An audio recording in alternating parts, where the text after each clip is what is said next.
오늘은 예수님의 은혜로 주어지는 축복의 약속 8번째 시간으로 예수님은 우리에게 모든 것을 다 내어주십니다.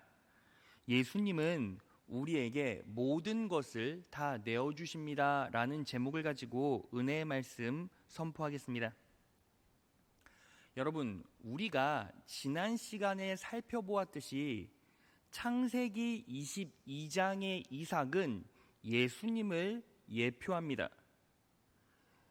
이삭이 예수님을 예표한다는 것은 이삭이 예수님이라는 말이 아니라 이삭의 인생 가운데서 예수님의 은혜를 찾아볼 수 있다는 거죠. 이삭이 겪은 인생 가운데 예수님의 모습이 숨겨져 있다는 겁니다. 오늘 본문 말씀을 자세히 관찰해 보면 이것에 대한 강력한 증거가 하나 더 나옵니다. 오늘 본문 말씀 창세기 22장 3절에서 4절을 보겠습니다. 아브라함이 다음 날 아침에 일찍 일어나서 나귀의 등에 안장을 얹었다. 그는 두 종과 아들 이삭에게도 길을 떠날 준비를 시켰다. 번제에 쓸 장작을 다 쪼개어 가지고서 그는 하나님이 그에게 말씀하신 그곳으로 길을 떠났다. 4절. 사흘 만에 아브라함은 고개를 들어서 멀리 그곳 모리아산을 바라볼 수 있었다. 여러분, 우리가 4절에 주목해 볼 필요가 있어요. 사흘 만에 아브라함은 고개를 들어서 사흘 만에 아브라함이 고개를 들었대요. 이 말은 사흘 동안 아브라함은 뭐하고 있었다라는 거예요? 고개를 숙이고 있었대요. 사흘 동안 고개를 숙이고 있었다가 모리아산을 비로소 바라볼 수 있었다는 거죠. 여러분, 잘 생각해 보세요. 아브라함이 왜 사흘 동안 고개를 숙이고 있었죠? 이삭이 죽잖아요. 이삭이 죽으니까 그 마음과 생각 가운데는 계속 뭐가 있었어요? 이삭의 죽음. 이삭의 죽음만 계속 묵상되어지니까 3일 동안 뭐 했다라는 거예요? 고개를 푹 숙이고 있었죠. 그러니까 아브라함이 고개를 숙였다는 건 뭐예요? 이삭의 죽음을 정확하게 상징하죠. 그리고 이제 비로소 3일 만에 어디를 봤어요? 모리아산을 봤죠. 모리아산은 어떤 곳입니까? 이삭이 살아난 곳, 이삭이 부활한 곳이잖아요.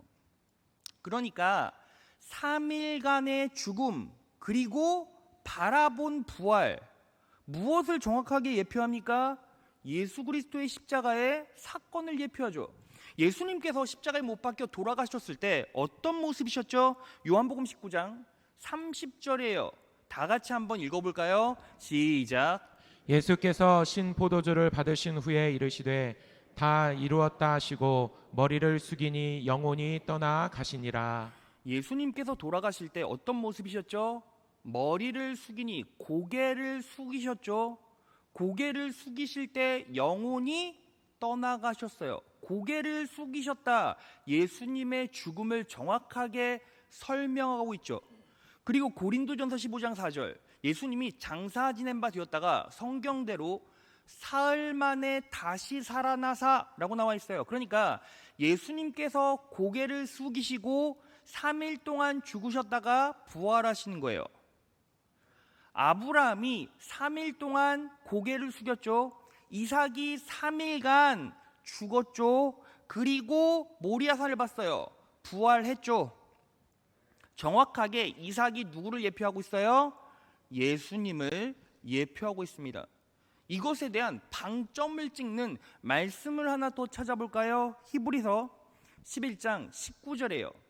그는 아브라함은 하나님께서 죽은 자들로부터 그를 이삭을 다시 살리실 수 있으리라고 생각하였습니다. 이로써 그는 모형으로 그를 이삭을 죽은 자 가운데서 다시 받은 것이니라. 이삭을 죽은 자 가운데서 다시 받았대요. 이삭의 부활을 말하죠. 이삭의 부활이 뭐예요? 모형이에요. 모형. 여러분, 모형이 뭡니까? 실물이 있고요.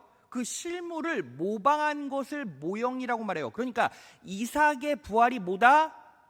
예수님의 모방, 모형이라는 거예요. 그러니까 이삭은 누구를 예표한다? 예수 그리스도를 예표한다는 겁니다. 자, 그렇다면 여러분, 이삭이 예수 그리스도를 예표한다면 이 창세기 22장의 이삭 번제 사건은 실제로 하나님께서 아브라함을 시험하려고 하신 게 아니란 얘기예요. 여러분, 우리는 평소에 이 아브라함과 이삭 이야기를, 이 번제 사건을 펼쳐놓고 하나님께서 아브라함을 시험하셨다라고 생각하지만, 이 사건을 구속사적으로 바라보면 하나님께서는 절대로 아브라함을 시험하실 마음이 1도 없으셨어요. 그것을 어떻게 할 수 있습니까? 여러분, 하나님께서 아브라함에게 이삭을 번제로 바쳐라, 이삭을 번제로 바쳐라, 이게 뭡니까? 인신제사죠. 인신제사. 그런데 하나님께서는 인신제사에 대해서는 정확하게 반대하셨어요. 생각도 안 하셨어요.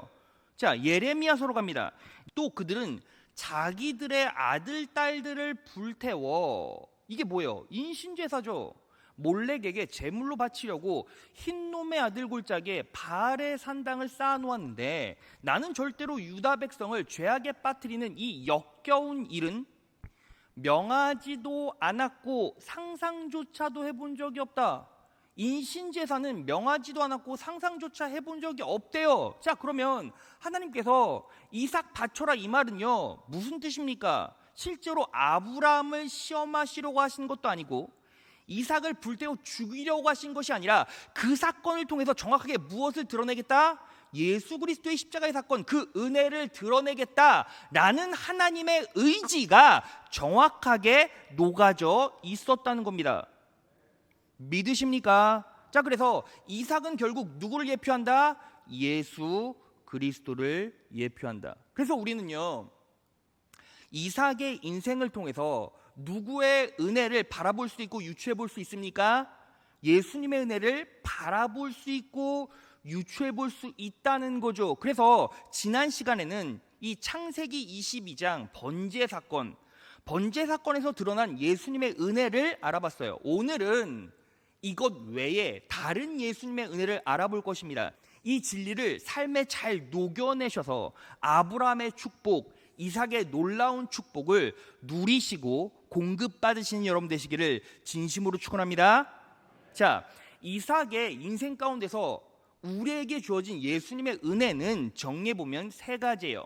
하나하나 살펴보겠습니다. 첫째, 예수님은 우리에게 모든 것을 다 내어주신다는 거예요. 여러분, 이삭의 인생을 가만히 관찰해보면 주옥 같은 사건이 하나 있어요. 바로 우물을 판 사건이에요. 이 사건이 뭐냐면, 제가 잠깐 배경을 설명해드리면, 이삭이 살던 부엘세바에 흉년이 들었어요. 그래서 이삭이 가족들을 전체를 데리고 블레셋 땅 그랄로 갑니다.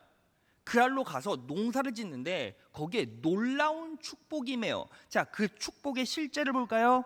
창세기 26장 12절이에요. 이삭이 그 땅에서 농사를 지어서 그 해에 100배의 수확을 거두어들였다. 이 100배의 수확이 뭐예요? 100배의 축복이죠. 주님께서 그에게 복을 주셨기 때문이다. 100배의 축복을 이삭에게 줬다는 거예요. 자, 본질적으로는 하나님께서 복을 주셔서 이삭이 축복을 받았죠. 그런데 지리적으로 봤을 때, 환경적으로 봤을 때 이삭이 100배의 축복을 받은 이유가 뭡니까? 바로 우물 때문이었어요. 우물. 팔레스타인 지역에는 물이 없잖아요. 그래서 농사를 지려면 꼭 우물이 필요해요. 그래서 우물에 물이 충분하면 농사를 잘 지을 수 있고, 농사를 잘 지을 때 열매가 많이 나오겠죠. 그런데 이삭이 몇 배의 축복? 100배의 축복을 받았다는 건 전보다 100배죠. 전보다 100배. 지금까지 살아온 인생 가운데 내가 거둬들였던 수확보다 100배를 더 거뒀더라는 거예요. 그러니까 그만큼 이 우물은 실제적으로 너무 충만한 우물이었고 이 수원이 넘치는 곳이었다는 거죠. 자, 그런데 이 이삭이 블레셋 땅, 이방 땅, 죄인들의 땅에 있다 보니까 당연히 그 지역 사람들이 이삭을 시기했을 것 아닙니까? 그래서 그 우물을 뺏으려고 이삭에게 갔고, 그리고 심지어는요 그 우물을 흙으로 메꿔버렸어요. 근데 우물을 메꿨는데 이삭의 반응이 어땠는지 아십니까? 사실은 이삭은 맞서 싸워서 이길 수 있었어요. 왠지 아십니까? 여러분, 100배의 축복, 100배의 수확을 거뒀다는 게 무슨 소리입니까? 그냥 돈만, 재산만 100배가 늘었다는 거예요? 아니죠. 하인들, 종들도 100배로 늘었다는 거예요. 이 말은 무슨 뜻입니까? 싸울 수 있는 능력, 이길 수 있는 능력이 있었음에도 불구하고 이삭은 싸우지 않고 그냥 양보하고 그 자리를 떠나버려요. 그리고 또 다른 이방 땅, 그랄, 똑같은 지역인데, 똑같은 땅인데 다른 장소에서 또 우물을 팝니다. 근데 또 우물을 팠더니 수원이 팍 하고 터져 나와요. 놀라운 축복이죠. 근데요, 그 수원이 팍 터져 나오는데 또 이방 사람들이 가만히 있었어요? 아니요, 또 뺏으려고 다툰 거예요. 근데 다툰데 어떻게 했습니까? 싸우질 않고 또 양보하고 떠나요. 또 다음 지역에서도 땅을 팠는데 수원이 빵 하고 터진 거예요. 그런데 또 다투려고 하니까, 반대하니까 양보하고 나와요. 그리고 네 번째 만에 또 땅에 우물 팠는데 우물이 또 팍 터져 나와서 이제 블레셋 땅에 사람들이 이제 그 수원으로 먹고 살만하니까 건드리질 않는 거예요. 그래서 이제 그곳, 그 우물이 마지막으로 터져 나오는 그곳에서 정착하게 됩니다. 그런데 이 새 우물, 옮길 때마다 이삭이 팠던 우물에는 이름이 있죠. 근데 이 이름의 의미들을 연결해 보면 정확하게 예수님의 은혜의 정체가 드러나요. 자, 그 우물의 이름들을 조합해 봅시다. 첫 번째, 양보하고 다음 지역에서 우물을 팠죠. 그 우물이 다툼이라는 이름이고, 그 다음이 신나, 반대라는 이름이고, 마지막 르호봇, 번성이라는 이름이에요. 그러니까 우물이 다툼, 반대, 번성이라는 뜻입니다. 그러면 이 각각의 우물의 의미가 뭐예요? 다퉈도 양보했다는 거예요. 반대해도 양보했다는 거죠. 언제까지? 르호봇, 번성할 때까지, 이 뜻인 거예요. 자, 그러면 보세요. 이삭이요, 우물을 팠죠. 반대해도 양보했어요. 다퉈도 양보했어요. 언제까지? 번성할 때까지. 그러면 왜 양보했습니까? 왜 양보했죠? 이길 수 있는 능력도 있고 뺏기지 않을 힘도 있었는데 왜 양보했죠? 여러분, 성경에는 이유가 나와 있질 않아요. 이유 없이 양보하는 것, 이게 뭐예요? 이유 없이 내어주는 것, 이게 뭐예요? 은혜잖아요.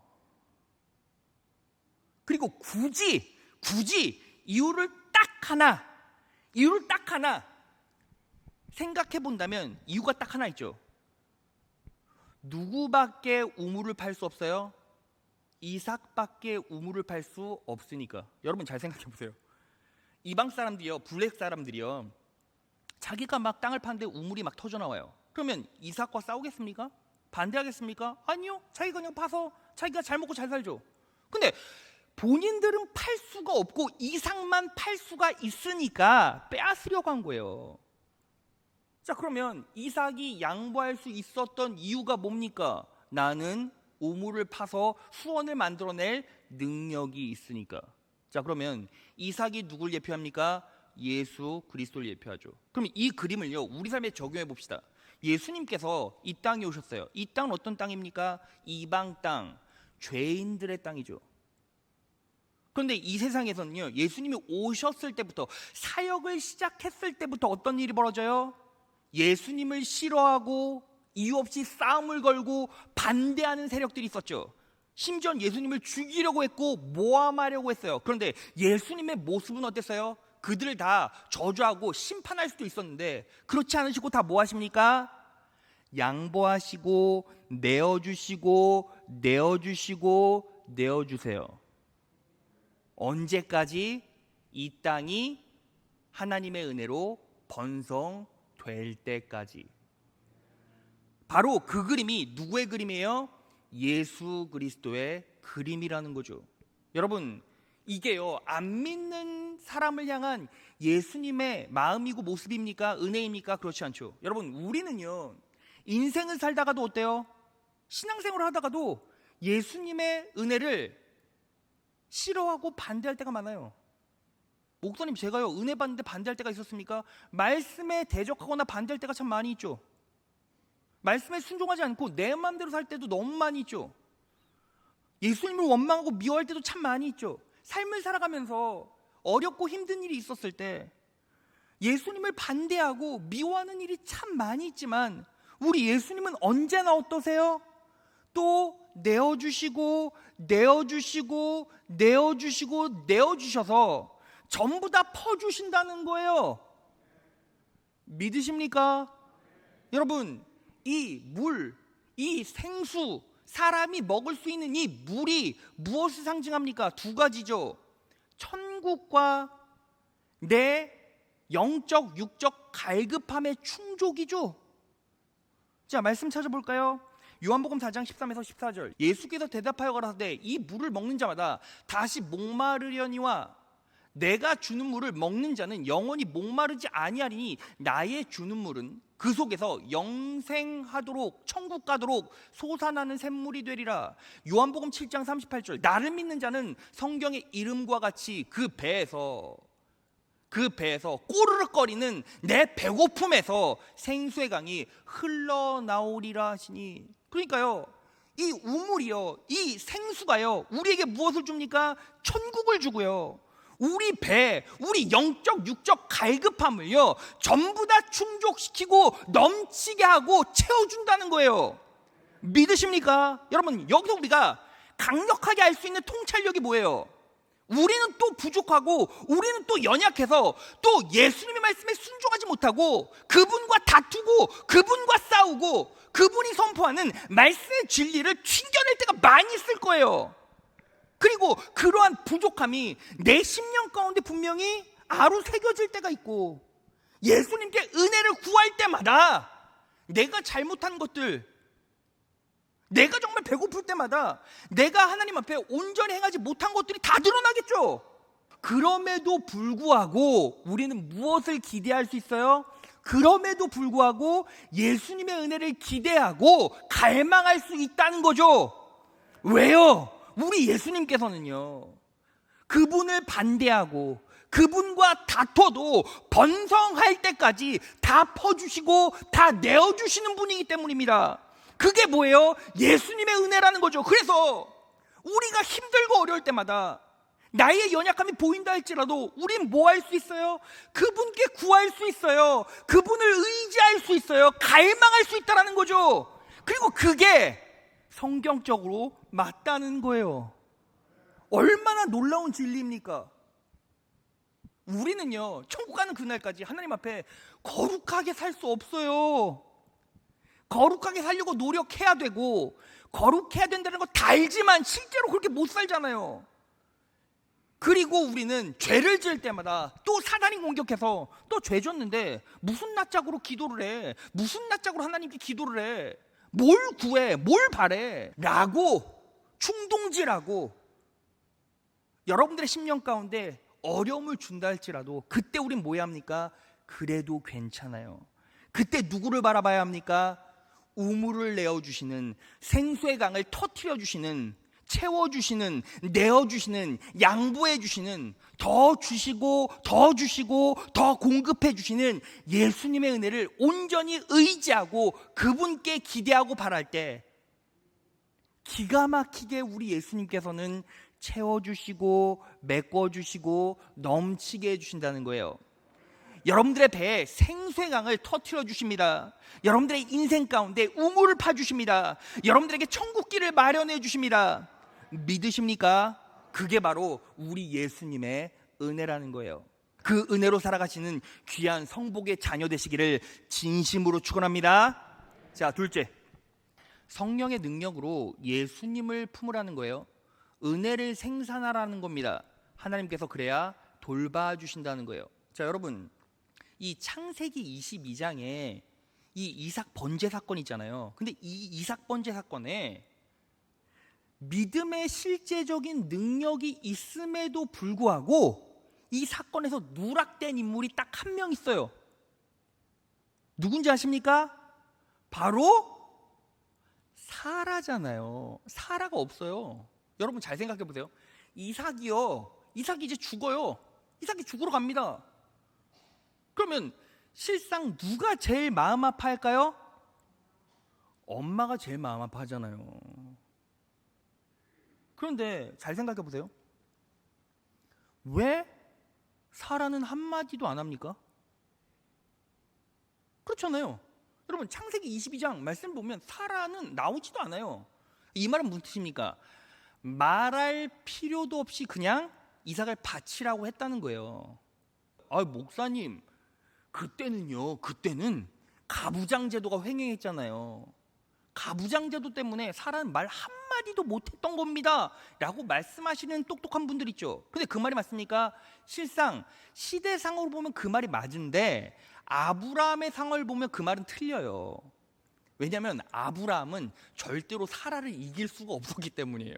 그럼 어떻게 할 수 있죠? 자, 여러분, 아브라함과 사라 사이에서 아이가 생기지 않으니까 어떻게 합니까? 여종 하갈을 통해서 이스마엘을 얻잖아요. 그거 누가 시켰어요? 사라가 시켰어요. 사라가. 자, 여러분 말씀 찾아보겠습니다. 창세기 16장 2절이에요. 사레가 아브라함에게 말하였다. 주님께서 나에게 아이를 가지지 못하게 하시니 당신 나의 여종과 동침하십시오. 누구의 여종가요? 나의 여종, 사라 여종. 내 여종과 동침하십시오. 하갈의 몸을 빌려서 집안의 대를 이어갈 수 있기를 바랍니다. 아브라함은 사레의 말을 뭐 했다고요? 따랐다고요. 사레의 말을 따랐대요. 여기서 따랐다라는 히브리어가 샤마, 무겁게 듣다라는 뜻이에요. 여러분, 신명기 있죠? 신명기 아시는 분 아멘. 여러분, 신명기의 주제가 뭔지 아세요? 쉐마 이스라엘이에요. 이스라엘아 들어라, 내가 하는 말을 무겁게 청종해라, 이 뜻인 거예요. 근데 여기서 쉐마가 지금 나왔던 샤마예요. 똑같은 말이에요. 그러니까 사레가 내 여종한테 들어가 라고 명령했더니 아브라함이 네 하고 어떻게 한 거예요? 따라간 거예요. 따라준 거예요. 어떻게 그 말을 들었다고요? 샤마, 하나님께서 이스라엘 백성에게 쉐마 이스라엘 할 때처럼 그 말을 무겁게 듣고 순종했다는 거예요. 못 믿으시겠습니까? 자, 그러면 제가요 하나 더 찾아드릴까요? 자, 여러분, 이삭이 태어났어요. 이삭이 딱 태어났는데 전에 여종 하갈에게서 얻었던 이 이스마엘이 이삭을 괴롭히니까 이 사라가 뭐라고 말합니까? 아브라함에게. 자, 창세기 21장 10절에서 11절. 사라가 아브라함에게 말하였다. 저 여종과 그 아들을 내보내십시오. 내보내! 이렇게 말한 거예요. 저 종의 아들은 나의 아들 이삭과 유산을 나누어 가질 수 없습니다. 여러분 잘 생각해 보세요. 당시 구약시대에 유산 누가 분배했어요? 누가 분배했죠? 가장이, 아버지가 분배했어요. 그런데 지금 나눠 가질 수 없습니다. 뭐 하고 있어요? 단정져 버려요. 이게 무슨 뜻입니까? 아브라함이 사라를 이겨먹을 수가 없다라는 거예요. 그러니까 11절. 그러나 아브라함은 그 아들도 자기 아들이므로 이 일로 마음이 몹시 괴로웠대요. 여기서 괴로웠다라는 말은 근심하다, 부들부들 떨다. 이 말은 무슨 뜻이냐면 이게요, 막 화가 났는데 막 근심도 되고 막 화가 났는데 뭐예요? 반대는 하고 싶은데 반대를 못하니까 막 부들부들 떠는 거예요. 말은 못하고. 그러니까 이게 무슨 뜻이냐면 실제로 결정권은 아브라함에게 있었는데 그 결정권을 내리고 실행할 수 있는 진짜 능력은 사라에게 있었다고요. 그러니까 여러분, 실제로 이 맥락을 쭉 파악해서 창세기 22장을 보잖아요. 그러면 사라가 허락했어야 맞아요. 그래야 뭐가 돌아가는 거예요. 근데 어떻게 사라가 이런 믿음의 능력으로 반응을 할 수 있었겠냐고요. 여러분, 이유가 있어요. 사라는 예수님을 마음에 품고 있었기 때문이에요. 자, 이걸 어떻게 할 수 있습니까? 여러분, 사라가 이삭을 낳는 장면을 보겠습니다. 창세기 21장 1절에서 2절. 주님께서는 말씀하신 대로 사라를 돌보셨다. 여기서 돌보다라는 것은 계수하다, 방문하다, 감독하다라는 의미예요. 그러니까 쉽게 말해서 사라가 이삭을 임신하고 나서 하루하루 날을 세가면서, 출산할 그 날을 세가면서 방문하시고 감독하셨다란 말이에요. 그러니까 섬세하게, 아주 섬세하게 날짜를 세가면서 사라를 돌보셨다라는 의미예요. 사라에게 약속하신 것을 주님께서 그대로 이루시니 사라가 임신하였고, 하나님이 아브라함에게 약속하신 바로 그때가 되니 사라와 늙은 아브라함 사이에서 아들이 태어났다. 이렇게 나와 있죠. 그럼 여러분 잘 생각해 보세요. 왜 하나님께서 사라를 돌보셨죠? 이유는 딱 하나잖아요. 사라가 임신했으니까, 사라가 이삭을 품고 있었으니까 하나님께서 사라를 섬세하게 돌보셨다는 거죠. 자, 그러면 이 말을 신약시대 우리의 삶에서 적용해 보면 하나님께서는 누구에게 놀라운 축복과 은혜를 주시고 누구를 섬세하게 보호해 주신다? 이삭을 품고 있는 사라, 예수님을 품고 있는 하나님의 자녀들에게 놀라운 축복과 보호를 주신다는 거예요. 믿으시는 분 아멘? 자, 그러면 사라가 어떻게 예수님을 품을 수 있었습니까? 어떻게 이삭을 낳을 수 있었죠? 성령 하나님의 능력 때문에요. 자, 사라가요, 성령 하나님의 능력으로 함께했다. 어떻게 할 수 있습니까? 자, 이름에 그 비밀이 숨겨져 있어요. 여러분, 사라가요, 이삭을 낳을 때 사레였어요, 사라였어요? 사라였죠. 근데 이 레와 라 사이에는 정확한 차이가 있어요. 자, 복음주의 사역자 밥 비슬리라는 분이 이렇게 말했어요. 약속의 아기 이삭은 예수 그리스도를 예표한다. 먼저 이삭의 탄생에 관한 약속과 함께 하나님께서는 아브람과 사라의 이름을 아브람과 사라로 바꾸셨다. 이 그들의 이름의 변화는 발음을 그들의 이름에 추가한 것이다. 다음, 히브리서에서 성령은 루하흐이다. 이때 히브리 단어는 루하흐가 아닌 발음만 강조된다. 그러니까 당시 유대인들, 당시 이스라엘 사람들이 성령을 루하흐라고 발음할 때 그냥 발음만 강조된다는 거예요. 그 발음 자체가 단어란 것이다. 결국 그들의 이름에 발음이 추가된 것은 그들에게 성령이 들어갔다라는 것을 상징한다. 자, 여러분, 사라가요, 이삭을 품고 하나님의 보호를 누릴 수 있었던 결정적인 이유가 뭐예요? 성령 하나님께서 사라의 인생 가운데 임해 주시고 역사하셨다는 거예요. 믿으십니까? 여러분, 그러면 우리가 예수를 품어내고 예수 그리스도의 은혜를 생산하며 능력 있는 삶을 살아가기 위해서 가장 중요한 게 뭐예요? 바로 성령 하나님의 역사가 내 안에 임하는 것이고 내가 성령 충만해야 된다는 거예요. 믿으십니까? 자, 그러면 우리가 어떻게 성령 충만해지고 어떻게 성령의 역사를 힘입어 예수 그리스도를 마음에 품고 그 은혜를 생산해서 놀라운 하나님의 보호를 받고 그분의 섬세한 은혜를 누릴 수 있겠습니까? 자, 예수님의 행적을 쫓아봐야죠. 여러분, 예수님께서요, 공생의 사역을 하실 때 처음으로 성령 충만하셨던 적이 있어요. 처음 성령 충만을 드러내신 적이 언제였습니까? 사단과의 전쟁 바로 직전이에요. 자, 누가복음으로 가겠습니다. 누가복음 4장 1절에서 2절. 예수께서 성령의 충만함을 입어 요단강에서 돌아오사 광야에서 40일 동안 성령에게 이끌리시며 마귀에게 시험을 받으시더라. 시험 받기 전에 성령 충만해지셨죠. 근데 어떻게 성령 충만해지셨습니까? 성령 세례를 받으셨죠. 바로 앞장 누가복음 3장 21절에서 22절. 백성이 다 세례를 받을 때 예수도 세례를 받으시고 기도하실 때에 하늘이 열리며 성령이 형체로 비둘기같이 그의 위에 강림하시더니 하늘로서 소리가 나거늘 너는 내 사랑하는 아들이라 내가 너를 기뻐하노라 하시니라. 어디에서부터 소리가 나왔어요? 하늘로부터 하나님의 말씀, 하나님의 음성으로 들었죠. 그리고 기도하셨죠. 그때 성령 하나님께서 세례로 임하시면서 성령 충만해지신 거예요. 자, 그러면 정확하게 우리 삶에 대입해 봅시다. 우리가 어떻게 성령 충만해질 수 있습니까? 첫 번째, 하늘의 소리, 말씀을 들어야죠. 그리고 그 말씀의 실체가 뭐예요? 하나님께서 여러분들에게 뭐라고 말씀하십니까? 너는 내 사랑하는 아들이요, 내 사랑하는 딸이요, 내가 너를 기뻐한다. 여러분 잘 생각해 보세요.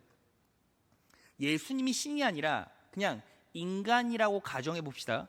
그냥 가정이에요. 예수님은 신이십니다. 믿으시는 분 아멘. 그러면 왜 하나님께서 그렇게 말씀하신 거죠? 예수님 뭐 하셨습니까? 여러분 세례를 받고 나서 공생사역을 시작하시잖아요.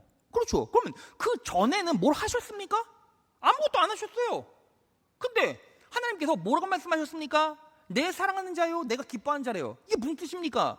그냥 너의 존재 자체로 내가 너를 사랑하고 너의 존재 그 자체로 내가 너를 너무나 기뻐한다, 이 뜻인 거죠. 이게 하늘의 음성으로 들렸어요. 자, 우리가 성령 충만하기 위해서 항상 묵상해야 되는 게 뭐예요?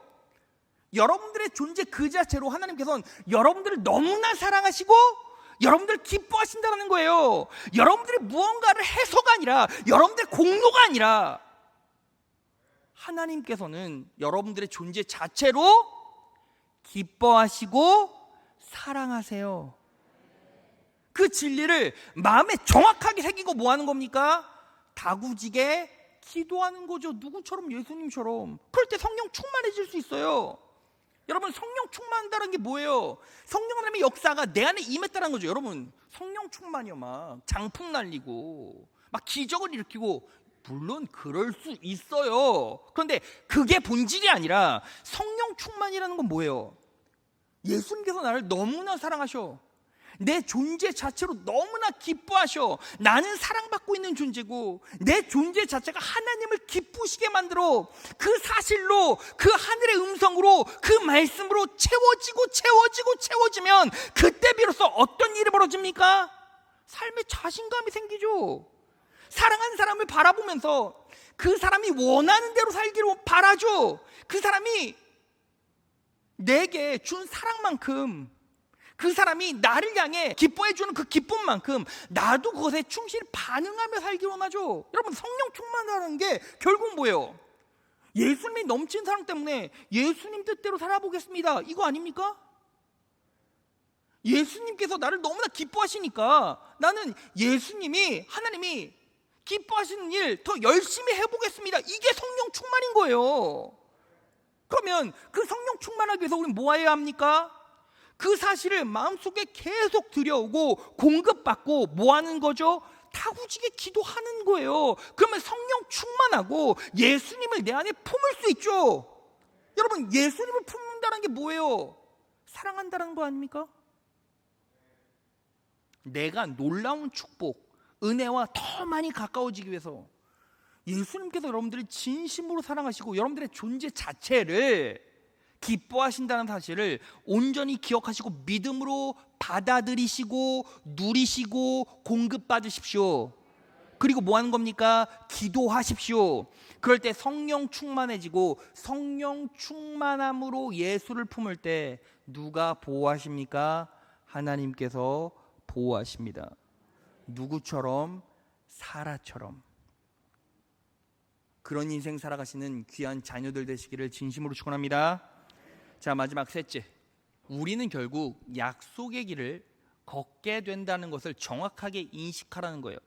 여러분 이 이삭의 인생을 가만히 살펴보면 진짜 놀라워요. 왜냐하면 이삭은 자신의 의지도 아닌데 정확하게 그 인생의 행적들이 누구와 똑같은지 아십니까?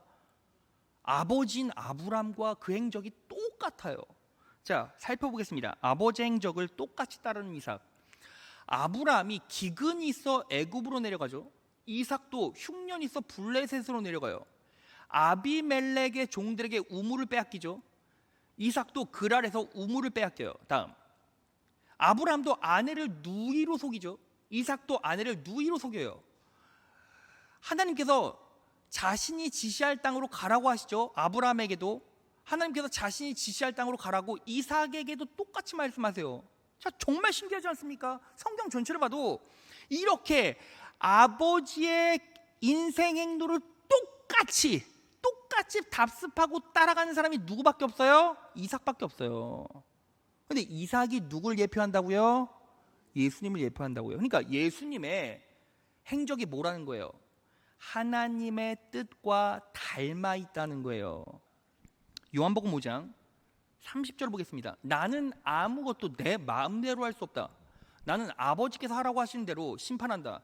내 심판은 올바르다. 그것은 내가 내 뜻대로 하려 하지 않고 나를 보내신 분의 뜻대로 하려 하기 때문이다. 예수님께서는 아무것도 자신의 마음대로 할 수 없고 아버지의 보내신 분의 뜻대로 하려 하기 때문이래요. 그러니까 하나님의 뜻대로 예수님이 이 땅에 오셨고 십자가에 못 박혀 돌아가셨다는 거예요. 이삭도 자신의 의지와 상관없이 누구의 길을 걸었어요? 아버지의 길을 걸었다는 거예요. 자신의 의지가 아니었으니까, 아버지 인생 행로대로 걸었으니까 결국에는 하늘 아버지의 뜻대로 살아간 거죠. 자신이 원하든 원하지 않던. 예수님께서는 여러분들을 너무 사랑하셨지만, 그래서 십자가에 못 박혀 돌아가셨지만 결국 누구의 뜻대로 사신 거예요? 아버지의 뜻대로. 자, 그러면 우리 인생을 여기에 그대로 정해 봅시다. 여러분, 이 사실은요, 진짜 예수 만난 사람만 받아들일 수 있는 말씀의 진리예요. 여러분들이 원하든 원치 않던 여러분들은 예수 만나고 예수 그리스도로 말미암아 거듭났다면 누구의 길을 걷게 돼 있어요? 아버지의 길을 걷게 돼 있다고요. 그럼 그 아버지의 길이 어떤 길인데요? 십자가의 길이죠. 그럼 십자가의 끝엔 뭐가 있는데요? 승리가 있고 부활이 있고 영생이 있죠. 자, 그러면 그 승리와 영생과 형통과 번영과 부흥의 그 길을 따라 우리는 뭐 하는 거예요? 십자가의 길을 질 수밖에 없는 삶을 살게 돼 있다. 이게 뭐예요? 이삭이 자기의 의지와 상관없이 아버지 행로를 걸었다. 이것이 품고 있는 말씀의 진리라는 거예요. 믿으시는 분 아멘. 자, 그러면 십자가의 사역이 뭡니까? 여러분, 정확하게 여기서 구분을 하셔야 돼요. 예수의 이름 때문에 내가 지금 고난받는 거예요. 이게 십자가예요. 여러분, 그럼 우리 교회에 십자가 지는 분들 있습니까? 여기 있는 분들 대부분 다일걸요? 제가 왜 그렇게 말할 수 있습니까? 여러분, 지금 막 무더위 34도 35도 넘어가갖고 노방전도도 안 하고 청소전도도 안 하고 잠깐 쉬잖아요. 여러분, 이거는요, 그분들 더워서 쉬지 않는 게 아니라 세상 사람들이 막 더워 죽겠는데 예수 믿으라고 하면 예수 믿기는커녕 예수를 더 저주하잖아요. 그래서 잠깐 쉬는 거예요. 근데 그분들 끝까지 전도하시는 거 본 적 있으십니까? 등이요, 땀에 젖어서 처덕처덕거려요. 막 출렁출렁해요. 옷과 등 사이에 막 파도가 쳐요. 그런데도 끝까지 남아서 전도해요.